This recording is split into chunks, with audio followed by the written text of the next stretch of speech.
Hi, I'm Joni Hilton, your YouTube mom, with a quick, easy answer to the question, what's the best way to thaw out meat? The best way to thaw out meat isn't to decide in the morning, oh, I want to have chicken or hamburger or whatever frozen meat you have, and take it out of the fridge and set it on the counter. This is rock hard, frozen. I cannot eat that. And you shouldn't eat meat that you thaw out on the countertop. That is a dangerous, really dangerous way. You can get food poisoning doing it that way. Thaw it out in your fridge. Take a couple of days. Plan ahead. You know, in my family we used to have a joke.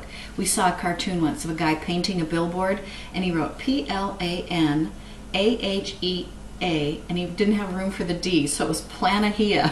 He didn't plan ahead. And we were always saying to our kids, Planahea.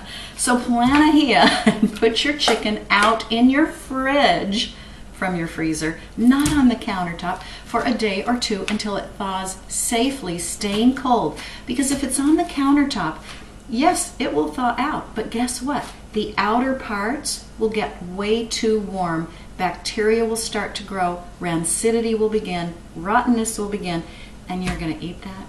Because just as the inside gets thawed out, the outside's been thawed out way too long. So do it my way. Put your frozen stuff in the fridge to thaw it out. Now, if you didn't think about it, and it's morning and you got to plan dinner, you know what? Breakfast for dinner is a lovely choice.